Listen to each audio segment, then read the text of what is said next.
কল্পনা করুন এমন একজনের শরীর যার চামড়া প্রতি মুহূর্তে পুড়ে ছাই হয়ে যাচ্ছে, পরক্ষণেই আবার নতুন চামড়া গজাচ্ছে, আবার পুড়ছে।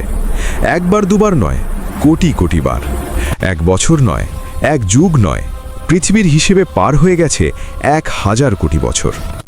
হে আমাদের রব, আমাদের এখান থেকে একবার বের করুন, আমাদের দুনিয়ায় পাঠিয়ে দিন। জাহান্নামের সবচেয়ে গভীর গর্তে আগুনের এক সিন্দুকের ভেতর কুঁকড়ে পড়ে আছে একটি যন্ত্রণাকাতর সত্তা। তার চেহারা বিকৃত, চোখগুলো গলে বেরিয়ে আসছে, সারা শরীরে আগুনের পোকাগুলো কিলবিল করছে। সে চিৎকার করতে চাইছে, কিন্তু তার গলা দিয়ে কোনো আওয়াজ বেরোচ্ছে না, বেরোচ্ছে শুধু ফুটন্ত ধোঁয়া। কে এই সত্তা? এ আর কেউ নয়, এ হলো সেই অভিশপ্ত ইবলিস যে বলেছিল, আমি আদমের চেয়ে শ্রেষ্ঠ। কেন আমি নত হব ওই নগণ্য মাটির পুতুলের সামনে? আজ 1000 কোটি বছর পর তার সেই অহংকারের পরিণতি কি? আজ সে জাহান্নামের গভীরে কি করছে?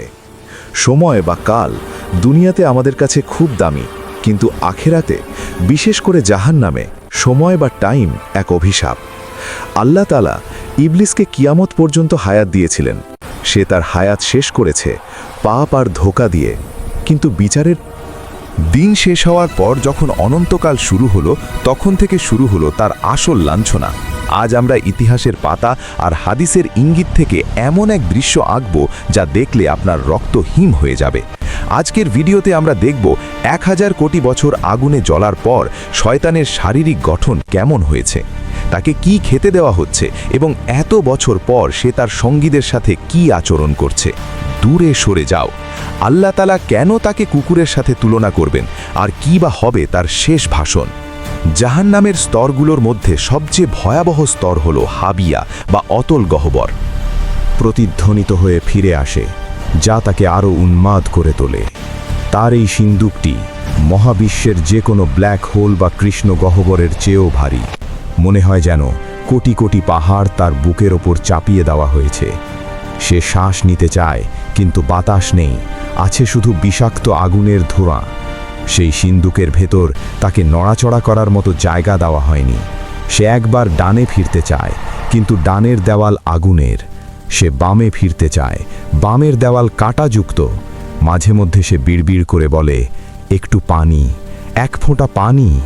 কিন্তু পানির বদলে সিন্দুকের ছাদ থেকে ফোঁটায় ফোঁটায় পড়ছে গলিত তামা, যা তার মাথার তালু দিয়ে ঢুকে পায়ের নিচ দিয়ে বের হয়ে যাচ্ছে।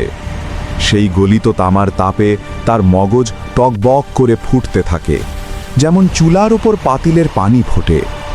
যন্ত্রণার তীব্রতায় সে জ্ঞান হারাতে চায়, কিন্তু জ্ঞান হারানোর কোনো সুযোগ নেই। 1000 কোটি বছর ধরে এই একই শাস্তি, কোনো বিরতি নেই, কোনো ঘুম নেই। জাহান্নামীরাও অন্তত একে অপরকে দেখতে পায়, কিন্তু ইবলিসকে রাখা হয়েছে চরম একাকিত্বে। তার অহংকার চূর্ণ করার জন্য এই নিঃসঙ্গতাই যথেষ্ট। ইবলিসের এই যন্ত্রণার গভীরতা মাপার কোনো স্কেল বা থার্মোমিটার মহাবিশ্বে নেই। তবে গলার ভেতর ছিঁড়ে ফেলছে। সেই কাঁটাগুলো পেটের ভেতর গিয়ে আগুনের গোলার মতো জ্বলতে থাকে। মনে হয় যেন পেটের ভেতর হাজার হাজার বিষধর সাপ দংশন করছে। সে গিলতে পারছে না, আবার খেলতেও পারছে না। সে চিৎকার করে বলছে, পানি, পানি দাও, কলিজা ফেটে গেল। তখন তাকে দেওয়া হয় হামিম, ফুটন্ত টকবগে পানি। সেই পানি মুখের কাছে নিতেই তার মুখের মাংস খসে পড়ে যায়। কিন্তু তৃষ্ণার জ্বালায় সে সেই আগুনের পানি পান করে, আর পান করার সাথে সাথে তার নাড়ি ভুড়ি গলে পায়খানার রাস্তা দিয়ে বের হয়ে যায়। সে নিজের গলে যাওয়া নাড়ি ভুড়ির দিকে তাকিয়ে, পুড়ে গেছে বহু আগেই, এখন চোখের কোটর থেকে আগুনের লাভা গুড়িয়ে পড়ছে, যা তার গালের মাংস গলিয়ে দিচ্ছে। সে হাত দিয়ে মুখ ঢাকতে যায়, কিন্তু তার হাতগুলো কয়লার মতো শক্ত হয়ে অবশ হয়ে আছে। তার ক্ষুধা কোটি বছর না খেয়ে থাকার পর তার পেটের ভেতরটা জ্বলছে। সে ক্ষুধার জ্বালায় চিৎকার করছে। তখন ফেরেশতারা তাকে টেনে নিয়ে যায় জাক্কুম গাছের নিচে। ইবলিস সেই কাঁটাযুক্ত ফল চিবিয়ে খেতে বাধ্য হয়।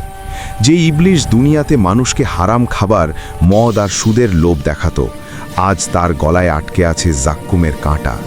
কাঁটাগুলো তার